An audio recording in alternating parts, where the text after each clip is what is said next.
तेनालीराम कृष्णदेव राय के प्रमुख दरबारियों में से एक थे।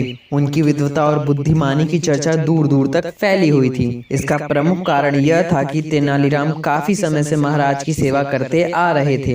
एक दिन उनके दरबार में अनेक भाषाओं का ज्ञान रखने वाला विद्वान पंडित आया। उस विद्वान पंडित ने कई भाषाओं में महाराज को अपना परिचय देने के बाद कहा, राजन, आपके दरबार के सभी दरबारी एक से बढ़कर एक विद्वान हैं, जिनकी बुद्धिमानी के चर्चे दूर दूर तक फैले हुए हैं। आपने ठीक सुना है ब्राह्मण देव। महाराज ने प्रसन्न दृष्टि से तेनालीराम की ओर देखकर गर्वपूर्ण लहजे में कहा, हमें अपने दरबारियों की बुद्धिमत्ता पर गर्व है।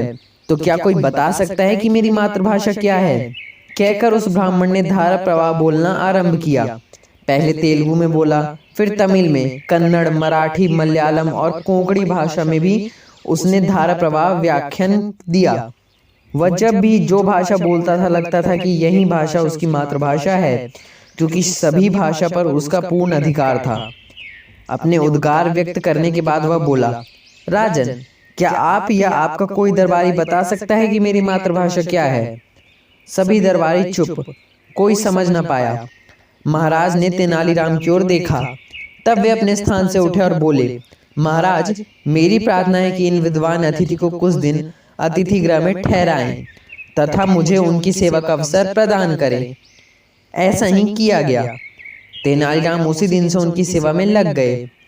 एक दिन जब अतिथि एक वृक्ष के नीचे आसन पर बैठे थे, तब पांव छूने के बहाने तेनालीराम ने उनके पांव में कांटा चुभा दिया।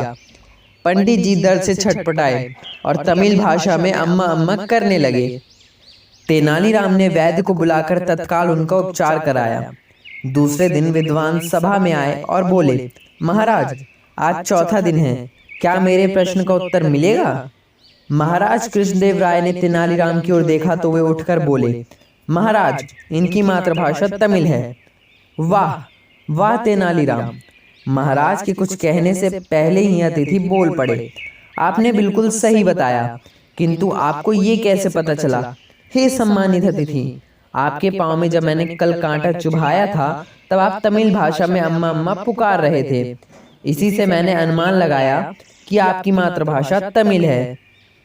क्योंकि जब व्यक्ति किसी दुख, तकलीफ या संकट में होता है, तब वह सब आडंबर छोड़कर अपने वास्तविक रूप में आ जाता है और अपनी स्वाभाविक भाषा में अर्थात मातृभाषा में अपनी माँ और परमात्मा को याद करता है।